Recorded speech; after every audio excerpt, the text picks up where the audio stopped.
Hola, ¿cómo están? Bienvenidos al Callejón de las Almas. Este día, los susurros de lo desconocido cobran vida. Hoy es una noche especial, pues celebramos Halloween, ese día en el que las puertas entre nuestro mundo y el más allá parecen abrirse un poco más, permitiendo que el misterio, el miedo y los recuerdos olvidados nos rodeen. Esta noche, al sumergirnos en una historia que trasciende el tiempo y desafía la lógica, les invito a apagar las luces, a tomar asiento y a prepararse, porque en este Halloween descubriremos cómo el amor puede seguirnos, incluso desde el otro lado. Así que, si están listos para enfrentarse a lo inexplicable, aquí empieza el viaje. Bienvenidos. Más allá de la eternidad, por Gabriel Cabrera. Hola, soy Gabriel y les escribo desde la ciudad de Querétaro. No suelo contar estas cosas, pero siento que este espacio es el adecuado para hablar de lo que me pasó. No es algo que haya contado con frecuencia a alguien, y cada vez que lo pienso, me atormenta más. Mi historia no tiene finales felices, y no sé si sea lo que muchos llaman una experiencia paranormal, pero a veces siento que algo más oscuro ocurrió. Yo tenía un gemelo, Miguel, pero, a diferencia de lo que muchos piensan de los gemelos, nosotros no éramos unidos, ni siquiera nos llevábamos bien. Desde que tengo memoria, Miguel y yo éramos polos opuestos. Donde yo trataba de ser correcto, él buscaba el caos. Las personas solían decir que los gemelos tienen un lazo especial, pero la verdad es que parecía que Miguel y yo nos odiábamos. Él siempre estaba metido en problemas, era travieso, cruel incluso. Yo, en cambio, intentaba hacer lo contrario, mantenerme fuera de los problemas, ser el hijo perfecto que mi madre necesitaba, ya que éramos solo nosotros tres, porque con el Señor que nos había engendrado, en cuanto supo que éramos dos, decidió dejarla. Y aunque nuestra convivencia no fue de lo mejor, éramos una familia pequeña. Mi mamá trabajaba mucho y se esforzaba lo más que podía con tal de que a nosotros no nos faltara nada. Todo cambió cuando teníamos 17 años. Un día, Miguel decidió irse de pinta de la preparatoria con sus amigos. No era raro que hiciera eso, y a la fecha me arrepiento de no haberle dicho a mi mamá. Todas las veces que saltaba a la escuela, yo nunca dije nada. Ni siquiera me importaba. Pero esta vez fue diferente. En lugar de cruzar el puente para llegar al otro lado de la ciudad, decidieron meterse a la presa que lo conectaba. Fue una pésima idea. Sus amigos lo esperaban del otro lado. Pero Miguel nunca salió del agua. 3 días después lo encontramos ahogado. De entrada, fue una angustia demasiado grande, cuando lo estuve esperando a unas cuadras de la casa. Como siempre, había pasado ya 40 minutos, y no había ni señal de él. Solo veía espontáneamente a sus amigos que se asomaban, como viendo si aún estaba yo ahí. Ya que vi que simplemente no venían, me tocó bajar. Sabiendo lo cruel que llegaba a ser Miguel, imaginé que querría jugarme una broma de muy mal gusto. Y miren que lo hizo. Como se podrán imaginar, bastante del camino era terracería, y muchos árboles. Vivíamos en una comunidad humilde. Mientras caminaba el paso era de bajada, así que de repente comencé a sentir que me sofocaba, algo así como si me ahogara. De pronto, por instinto miré hacia la derecha, y les juro que vi cómo Miguel se escondió rápido entre los árboles. Imaginen mi sorpresa cuando, al guiar con su grupo de amigos, todos comenzaron a decirme que Miguel tenía casi 1 hora de no salir del agua. No estén con sus tonterías, les dije. No estoy para perder el tiempo. Volteé hacia los árboles y le grité: Miguel, vámonos ya o nos va a regañar mi mamá. Otro de sus amigos me dijo: no hagas eso, gemelo, es en serio, el Miguel no ha salido del agua. No estaba para aguantar sus ridiculeces. Caminé hacia los árboles, según yo buscándolo, pero exactamente no había nada. Se me hacía raro haberlo perdido de vista, pero si se me hubiera movido del lugar, se hubiera visto. Ya en serio, ¿dónde está Miguel?, les reclamé. Y solo me decían lo mismo, que mi hermano no había salido del agua. Empecé a creerles cuando los vi temblar, incluso cómo se aguantaban de llorar. Fue horrible, tener que decirle a mi mamá la verdad, que Miguel se fue de pinta, y en lugar de cruzar simplemente el maldito puente, se le ocurrió pasar por el medio, donde el suelo era inestable, y encima había corriente. Todo el pueblo ayudó en su búsqueda, se dieron parte a las autoridades, y que me perdone Dios, pero en ese momento no estaba preocupado por él. Me partía más el alma a mi mamá, verla llorando y así de angustiada. No saben cuánto le dolía a mi alma cuando iba con ella y me preguntaba, ¿eres Miguel? Y tenía que decirle que no, que era Gabriel. Fueron 3 días de búsqueda. La cuestión es que no lo encontraron por su cuenta, sino porque yo lo vi. Comenzó cuando en las noches veía a Miguel en la puerta de mi habitación. Él no decía mucho, solo repetía que tenía frío, que lo buscara. Al principio pensé que era un mal sueño, una de esas pesadillas que tienes cuando tu cabeza no está bien, pero cada vez que me dormía, lo veía con sus ojos vacíos, pidiéndome que lo encontrara. Yo sabía dónde estaba, podía sentirlo. Por increíble que lo crean, decidí caminar y caminar, hasta que de lejos pudieron divisar un cuerpo sobre la orilla de la presa. Así fue como dimos con mi hermano. Mi mamá se derrumbó. Yo preferí no mirarla cuando lo voltearon para reconocerlo.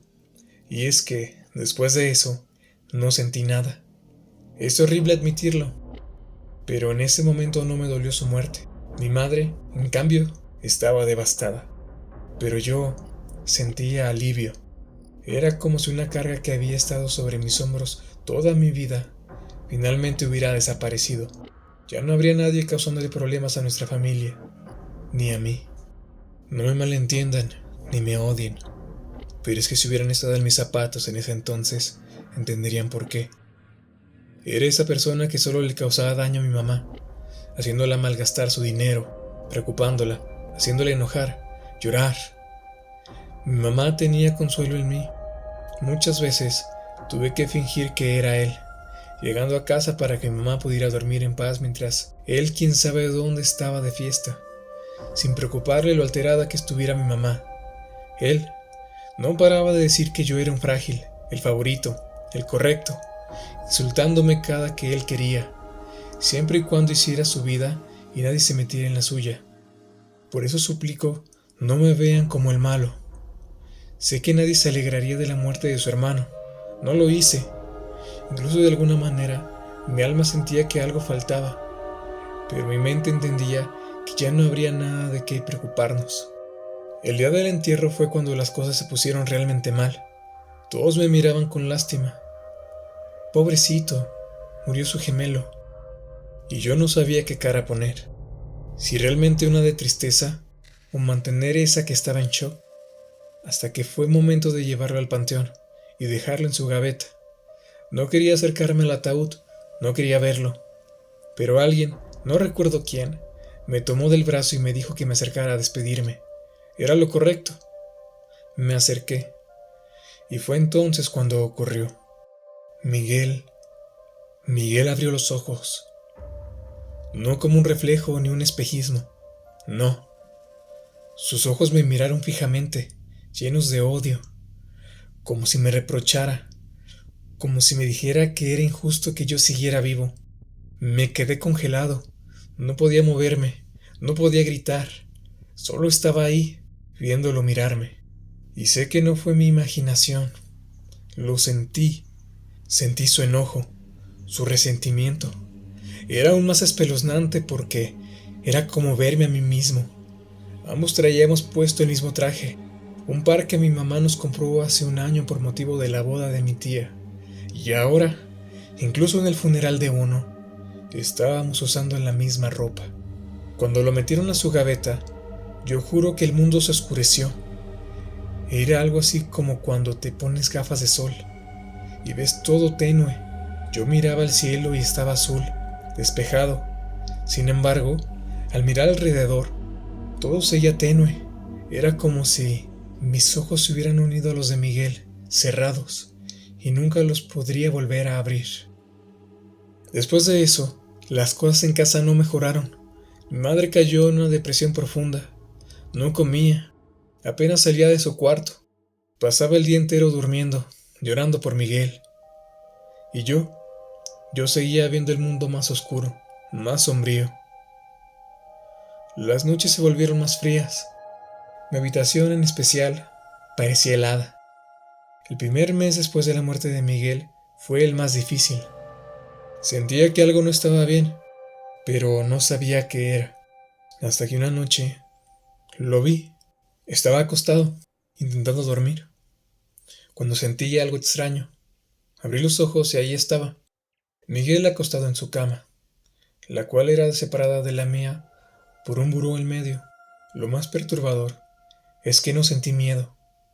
Después de todo, era como mirarme a mí mismo a un espejo. Pero entonces habló. «Eres un maldito», me dijo con su voz fría. «Tú deberías estar muerto, no yo». Intenté responder con calma, diciéndole que ninguno de los dos debería estar muerto.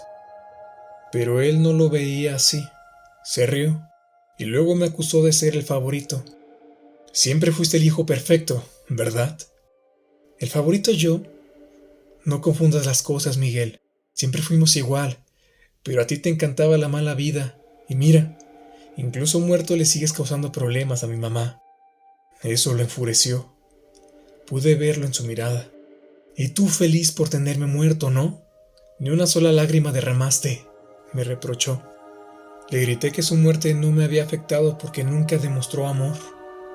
Siempre fue cruel, siempre fue distante, y eso solo ganó mi odio. Él se rió más fuerte y su mirada se volvió más oscura. «No importa», dijo, «porque nuestras almas están enlazadas. Estaremos juntos, incluso en la próxima vida». Le pregunté a qué se refería, pero solo sonrió, y esa sonrisa maliciosa que siempre tenía cuando éramos pequeños. Me levanté rápidamente para encender la luz, y cuando lo hice, Miguel ya no estaba. Pero no fue un sueño, lo sé, porque la cama donde él había estado acostado estaba arrugada, como si alguien se hubiera movido ahí. Fue real. Desde esa noche no volví a sentirme solo, como si alguien me estuviera siguiendo. En el espejo comencé a ver una sombra que no era la mía. Lo peor de todo comenzó con mi madre. Ella, en su tristeza, me pedía que me parara frente al espejo y luego la mirara. «Quiero ver a mis dos hijos nuevamente», me decía entre lágrimas. Y lo hacía. Me daba mucho coraje verme, porque, aunque yo permanecía serio, era como si mi reflejo se riera de mí. Después de esa primera aparición en mi cama, las cosas no hicieron más que empeorar. Ya no era solo un escalofrío en la habitación o la sensación de que alguien me miraba desde el espejo. Miguel estaba en todas partes, en los rincones oscuros del pasillo, en el reflejo del agua mientras me lavaba las manos. Incluso a veces sentía que era yo el que se convertía en él. Al principio pensé que estaba perdiendo la cordura. Después de todo, es lo más lógico, ¿no? El duelo, la culpa, todo eso debe haberme afectado de una forma que no entendía. Pero las cosas que empecé a ver no podían ser solo mi imaginación. Empecé a notar cosas que no cuadraban en la casa. Mi madre siempre dejaba la puerta del cuarto cerrada, como una especie de santuario. Sin embargo, a veces se empezaba a abrir sola. Pero después vi que no solo se abría sola. Dentro, todo estaba como si Miguel siguiera vivo. Su cama estaba extendida, sus libros estaban abiertos como si los hubiera estado leyendo recientemente, y lo peor, su ropa estaba colgada, pero no como la había dejado. Estaba húmeda, como si acabara de salir de la presa donde se ahogó. Traté de ignorarlo. Traté de decirme que solo era mi mente jugando conmigo. Incluso quise ocultarlo de mamá, para que ella no tuviera que lidiar con eso también. Pero cuando hablé con ella, me dijo algo que me heló los huesos. «Gabriel, he estado soñando con Miguel. Me habla por las noches. Me dice que me extraña, pero también me dice que tú lo odias. ¿Por qué dice esas cosas?» No podía decírselo, pero sabía que Miguel no estaba hablando solo en sus sueños. Él estaba aquí. Lo sentía cada vez con más intensidad. Cada vez que pasaba por el espejo del pasillo, veía su figura detrás de la mía. A veces, hasta sentía que mis pensamientos no eran míos, que había un impulso dentro de mí que no reconocía. Una noche todo cambió. Me desperté sudando, con la sensación de que alguien estaba encima de mí. Abrí los ojos y ahí estaba él, Miguel. pero esta vez su semblante era diferente. Parecía más sólido, más real. Estaba sobre mi pecho, mirándome fijamente. ¿Recuerdas lo que te dije? Que estaríamos juntos para siempre. Susurró, su voz baja, de manera muy cortante. He estado pensando en cómo hacer eso realidad. Intenté moverme, pero mi cuerpo no respondía. Mi respiración se volvió más pesada, y entonces lo sentí. No era solo una sensación. Miguel estaba dentro de mí. Su esencia, su odio, todo lo que era, se estaba infiltrando en cada rincón de mi ser. En ese momento, entendí lo que quería. Él no planeaba quedarse como un mero espíritu, como una sombra de lo que fue. Quería apoderarse de mí, convertirse en mí y borrar todo lo que yo era. Sé que les va a parecer demasiado estúpido, pero claramente sentí un fuerte peso en mi pecho y de pronto la incómoda sensación de que ya no estaba solo yo. Se los juro, no sé cómo explicarlo, pero daba tanto miedo. Los días siguientes se volvieron una pesadilla.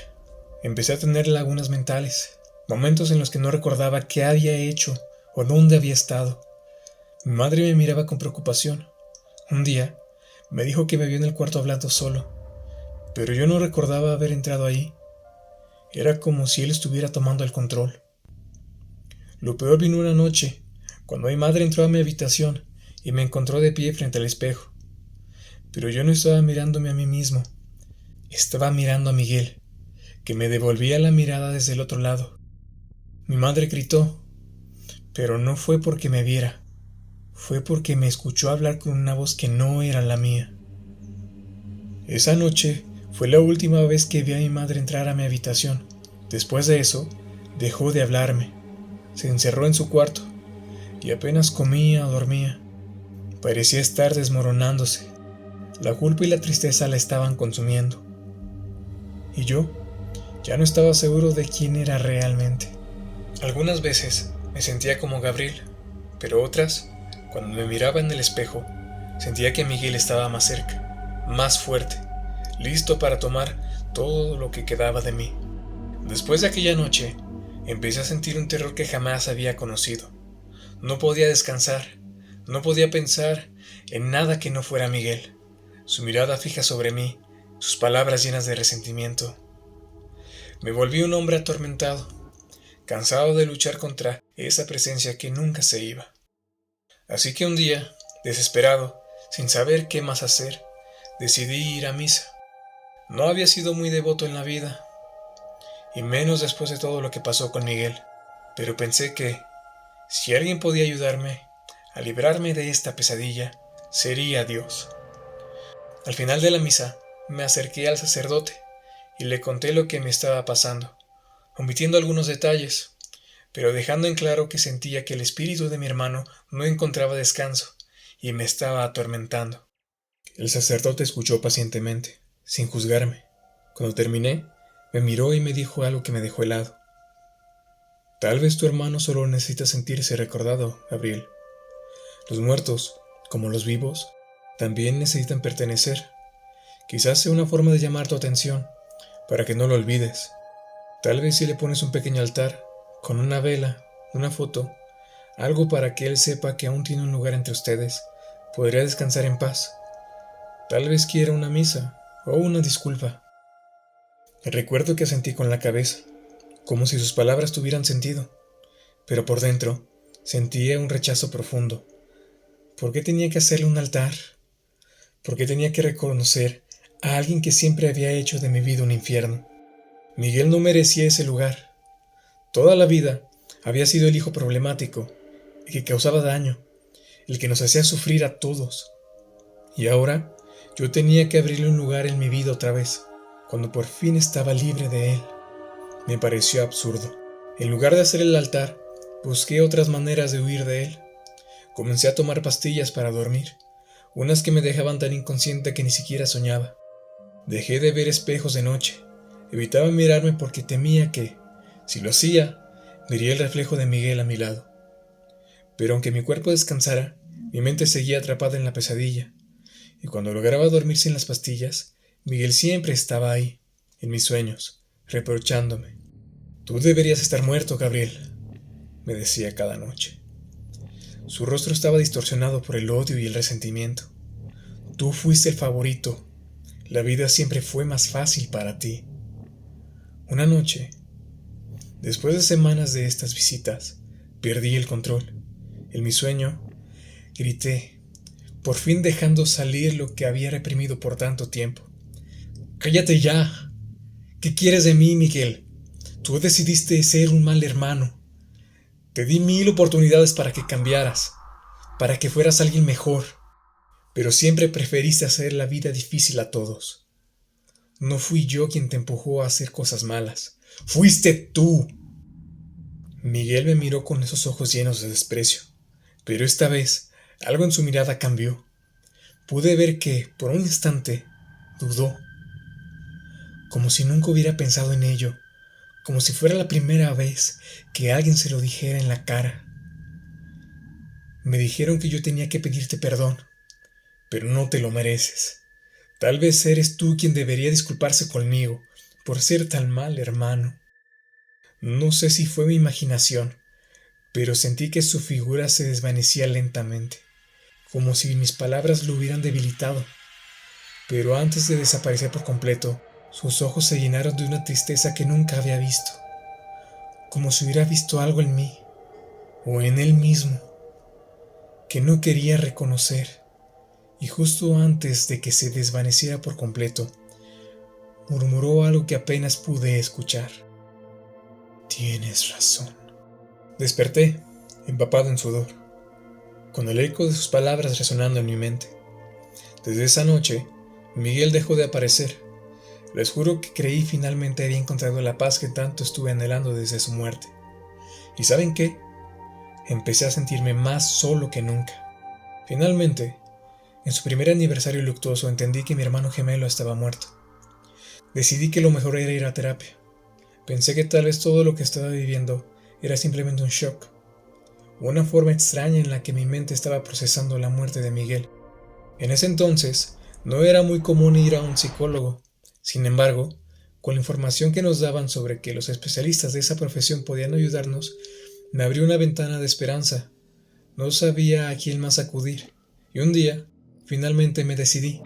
El psicólogo, claro, se enfocó en el luto, en cómo la pérdida de un gemelo puede ser algo devastador y confuso. Yo le conté todo, desde las noches en las que veía a Miguel a mi lado en la cama, hasta las veces que sentía que me seguía, o que lo veía en el espejo. Le conté todo, esperando que me dijera que estaba loco, que necesitaba algo más que solo terapia para curarme. Pero su respuesta fue extraña. Me dijo que era posible que, al perder a Miguel, hubiera adoptado su esencia, como si una parte de él hubiera quedado conmigo. «Es normal», me dijo. «Es como si una parte de ti también hubiera muerto, y tu mente intenta aferrarse a la persona que fuiste antes de perderlo». Eso me tranquilizó un poco, aunque no podía evitar sentir que lo que estaba pasando era mucho más real que solo un reflejo de mi duelo. Con el tiempo, las cosas parecieron mejorar. Pasaron 5 años y conocí a Laura, mi novia, y ella se convirtió en una especie de salvavidas. Me hacía sentir vivo de nuevo, conectado con algo real, con algo tangible. Incluso cuando veía a Miguel por las noches, tumbado a mi lado, en la cama, ya no me aterrorizaba. Empecé a pensar que tal vez el psicólogo tenía razón. Quizás todo eso era solo una manifestación de la tristeza, un eco de lo que había sido mi relación con mi hermano. Me di cuenta que, sin importar el tiempo que pasaba, nunca dejé de sentir a Miguel cerca. Mi vida sigue adelante. Pedí matrimonio a Laura, y cuando ella aceptó, sentí que finalmente estaba dejando todo atrás. Mi mente también empezó a mostrar signos de mejoría. Verme formar una familia parecía darle paz. Como si de alguna manera ella pudiera cerrar ese capítulo. Acordamos que viviríamos juntos con ella, que no la dejaríamos sola. Y, aunque estaba nervioso por lo que significaba, sentí que era lo correcto. Para poder avanzar de verdad, Vendí la casa en la que había crecido con Miguel, esa casa donde lo vi morir tantas veces en mis sueños, donde sentía su presencia en cada rincón. Pensé que, al venderla, estaba cerrando una puerta que nunca debía haber dejado abierta. Laura y yo encontramos una casa nueva, lejos de todo, más cerca de la ciudad, un lugar donde podíamos empezar de cero, aunque no podía deshacerme del todo de la memoria de Miguel. Cuando se cumplieron 5 años de su fallecimiento, pagué perpetuidad para que su tumba nunca fuera removida. Le dije a mi madre que ya no se preocupara, que Miguel tendría un lugar en el panteón, pero en realidad solo quería que todos diéramos vuelta a la página. Mi esposa Laura conocía algo sobre Miguel, aunque siempre le conté que habíamos tenido una relación difícil. Le confesé que él había sido cruel conmigo, que casi nos odiábamos, y que ni siquiera después de su muerte logré dejar de sentir ese resentimiento. Ella entendía por qué quería olvidarlo, sobre todo después de contarle los acosos y apariciones que había sufrido. Aunque no veía a Miguel desde hace años, las palabras de mi psicólogo cobraron más sentido cada vez.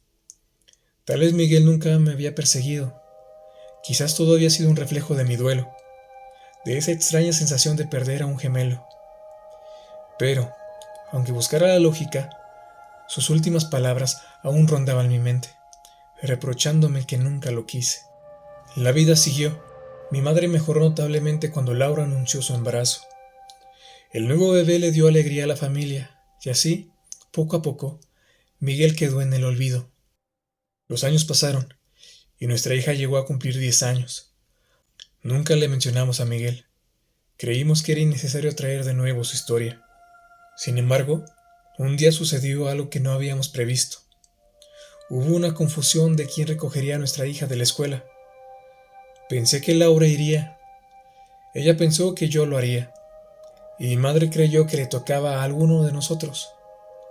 Ese día, en las noticias, mencionaron un tiroteo en las cercanías de la escuela, y pidieron a todos los padres llevar a sus hijos a casa lo antes posible.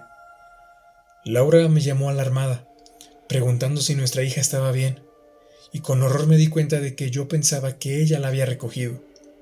Ninguno de nosotros sabía dónde estaba. Desesperados, todos nos dirigimos hacia la escuela, pero al llegar, el lugar estaba desierto. Temía lo peor, pero al regresar a casa, encontramos a nuestra hija ahí, sana y salva. Apenas me vio, corrió a abrazarme, pero luego se me quedó viendo con una expresión confusa. ¿Cómo te cambiaste tan rápido de ropa, papá? Me extrañó la pregunta, y le pregunté a qué se refería, y que quién la había recogido. Entonces, con inocencia me confesó que, hace un rato, me había visto con otra ropa. Papá, tú fuiste por mí, pero traías puesto un traje feo. Te lo cambiaste porque se mojó, ¿verdad? En ese instante, casi como intuición, supe que había sido Miguel quien fue a recoger a mi hija. Esa noche soñé con él una vez más. Ambos estábamos sentados en aquella enorme piedra, junto a la presa donde había fallecido. Nos miramos en silencio, y le pregunté si había sido él quien protegió a mi hija. Miguel solo sonrió, agachando la cabeza. Solo cuidé de la niña, me dijo, ya que ninguno de ustedes pudo hacerlo. Sin saber qué más decirle, murmuré un agradecimiento. Miguel me miró y en voz baja me confesó algo que jamás había escuchado de él. Siempre te admiré, Gabriel. Mi actitud no tenía nada que ver contigo. Dile a mamá que me perdone y dile a tu hija que está bien chula. Sonreí, tratando de contener las lágrimas. Miguel se puso de pie. Se giró hacia los árboles y, mientras se alejaba, lo escuché decir: yo te quiero mucho, güey. Me desperté llorando, dándome cuenta todos los años que lo juzgué sin siquiera acercarme a él, sin tomarnos la molestia de conocernos muy a pesar de ser hermanos. Sin dudarlo, busqué una foto de él para hacerle un altar. Mientras colocaba las velas y las figuras religiosas, le conté a mi hija quién había sido Miguel, aunque solo le dije que Dios lo había llamado. Aún así, ella, curiosa, me preguntó cómo había muerto. Con el corazón en un puño, respondí nuevamente que fue porque Dios le habló. La niña me miró y dijo: ah, Como ayer que me dijiste que nunca me metiera en lugares con mucha agua, ¿verdad? Porque luego Diosito nos habla. Tuve que desviar la mirada para que no viera mis lágrimas.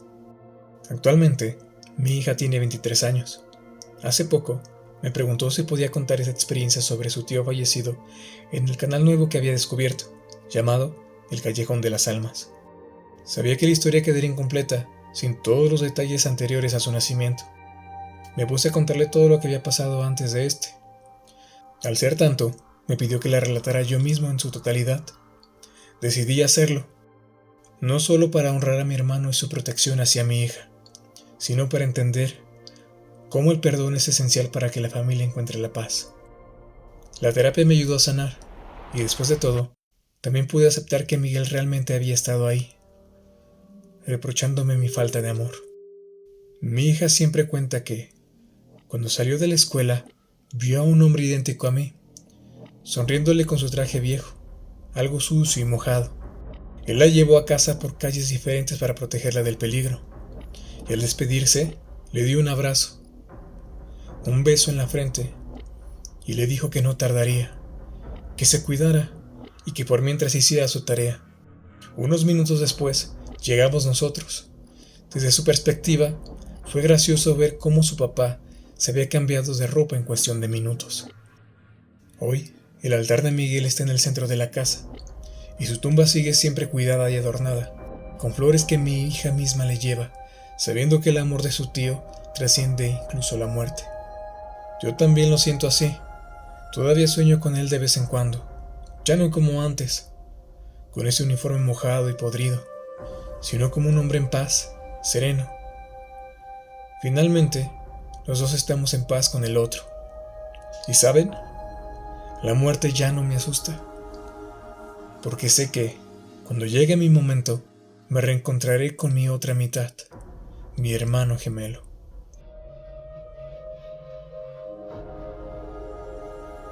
Así es como termina la historia de Gabriel y Miguel, dos hermanos separados por la tragedia, pero unidos más allá de la muerte. A veces, el camino hacia la paz está lleno de reproches y heridas que parecen imposibles de sanar, pero en ocasiones, ese perdón llega en formas inesperadas. Gabriel entendió que el rencor no solo carga a los vivos, sino también a quienes ya no están. Y aunque el duelo nos haga cuestionar lo que creemos real, el amor tiene el poder de trascender las barreras de este mundo y del otro. Así que, tal vez, ese amor fue lo que hizo posible que Miguel cuidara de su sobrina y encontrara, finalmente, la paz junto a su hermano. Y recuerda, en la oscuridad de los recuerdos, siempre hay una luz de redención. Nos vemos en el próximo episodio, donde exploraremos un nuevo rincón de misterio aquí, en el Callejón de las Almas. Gracias por acompañarnos esta noche. Y recuerden, nunca sabemos hasta dónde puede llegar el amor, ni qué tan cerca de nosotros están aquellos que creemos perdidos.